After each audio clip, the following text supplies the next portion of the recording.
Salut les filles, on reste dans le chapitre 14, donc on poursuit, on vient de voir les liaisons entre les divers objets ou les différentes pièces, donc les caractéristiques des liaisons. Et là, on poursuit avec les degrés de liberté et la fonction guidage, en fait. La fonction guidage, ça fait référence à ce qui est guidé. Guidé, ça veut dire que ça offre un support au mouvement. Et les degrés de liberté, c'est les possibilités de mouvement qui sont offertes à différents objets une fois qu'ils sont liés. Donc, on est à la page 441-442 dans votre cahier. Donc, premièrement, des degrés de liberté, en quoi ça consiste? C'est quoi des degrés de liberté? Il peut en avoir au maximum 6. Donc, ça veut dire 6 possibilités de mouvement. Selon les différents objets, ben, un objet peut avoir plusieurs degrés de liberté, il peut en avoir 6, ou il pourrait en avoir aucun, ou il pourrait en avoir juste 2. C'est quoi les 6 degrés de liberté possibles? En fait, c'est selon le référentiel que vous voyez sur l'écran. Donc, vous avez l'axe X ici, l'axe en rouge. Vous avez l'axe Y, qui est l'axe qui fait le haut et le bas. Et vous avez l'axe Z en vert ici que vous voyez qui serait comme s'il sortait de votre écran. Donc, c'est comme la troisième dimension, la profondeur, donc de l'avant vers l'arrière, pardon. Le type de liaison entre les divers éléments va déterminer les mouvements possibles. Donc, par exemple, un élément qui est attaché avec une liaison complète n'aura pas de possibilité de mouvement. Donc, lui, il y aurait 0 degré de liberté. Donc, c'est important de préciser que les degrés de liberté, il faut que ce soit des mouvements indépendants. C'est-à-dire que chacun doit se faire indépendamment de l'autre. Donc, c'est quoi les 6 mouvements possibles? Ben, c'est ce que vous voyez sur votre image. Donc, on a les translations. Donc, par exemple, la translation sur l'axe des X, ben, c'est la translation de gauche-droite. Ça, c'est 1 degré de liberté possible. Donc, que ça soit vers la gauche ou vers la droite, ça correspond à 1 degré de liberté.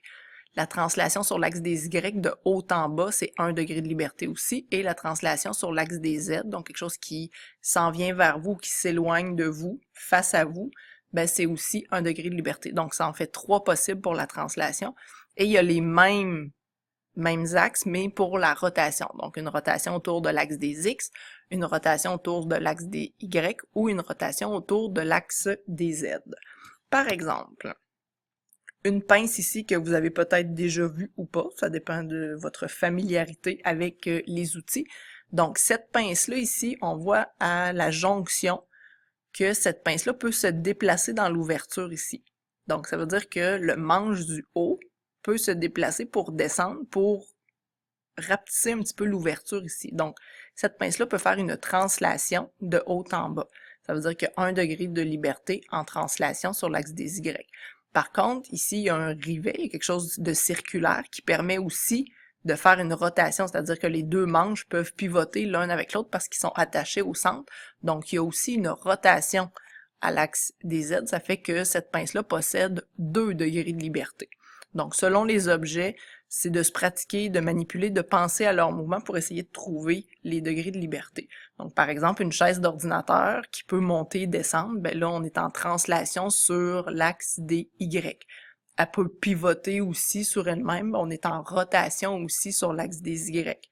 Donc, selon le type de chaise, ça peut posséder jusqu'à même 4 degrés de liberté selon les qualités des chaises et tout ça.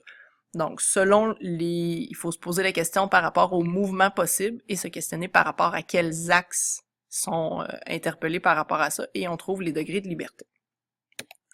Maintenant, les guidages, en fait. La fonction guidage, c'est quels objets vont avoir la fonction guidage? C'est des objets qui permettent un mouvement, qui permettent de coordonner le mouvement, qui permettent d'encadrer un mouvement. Donc, je commence tout de suite avec l'exemple du tiroir parce que c'est quelque chose que vous avez déjà vu. Sur un tiroir, sur le côté des tiroirs, il y a des glissières et on insère le tiroir dans ces glissières-là et ça permet au tiroir de rentrer et sortir du meuble. Ben, ce qui joue le rôle de guidage là-dedans, c'est les glissières justement du tiroir. Donc, ça, on appelle ça un guidage en translation parce que c'est une translation. Peu importe l'axe, on va dire que c'est une translation, donc c'est un guidage en translation. Donc, vous voyez les symboles ici, ça va être important de les reconnaître parce que ça se peut que vous les voyez dans des dessins, dans des schémas. L'autre qui est assez simple, qu'on voit très fréquemment, c'est le guidage en rotation. Donc, quelle pièce ici? Là, c'est une pince, mais ça peut être le même principe qu'un ciseau. C'est le petit rivet qui est dans le milieu, la vis qui est dans le milieu, qui permet à la pince, aux deux manches de la pince, de pivoter autour. Donc ça, c'est un guidage en rotation. Ça se peut qu'il n'y ait pas du tout de guidage. Donc quand les pièces sont attachées par une liaison complète ou totale, il n'y a pas de mouvement possible, donc il n'y a pas de guidage. Autre type de guidage, on peut appeler ça un guidage mixte. Mixte, c'est qu'il peut faire la rotation et la translation. Donc l'exemple qui est là avec les petits bonhommes sur une table de soccer sur table, ben, on peut tourner les bonhommes, mais on peut aussi les faire translater de gauche à droite ou d'avant à arrière, là, selon la façon dont on est placé. Mais il peut faire les deux types de guidage successivement ou en même temps. Tandis que le guidage hélicoïdal fait référence souvent à quelque chose qui est vissé. Donc, quand on ouvre un pot de beurre de pinot, par exemple, on dévisse, mais en même temps, on soulève. Donc, il y a quelque chose de translation et de rotation en même temps. Donc ici, on voit une espèce de serre-joint, ça ressemble un peu à l'étau que vous avez utilisé quand vous avez fait votre petit robot à l'atelier. Quand je tourne la vis ici, ben, en entraînant la rotation de la vis, ça entraîne aussi sa translation. Donc ça fait les deux mouvements, mais en même temps. Un va avec l'autre, donc la translation et la rotation se font en même temps. Et le dernier guidage, c'est le guidage sphérique.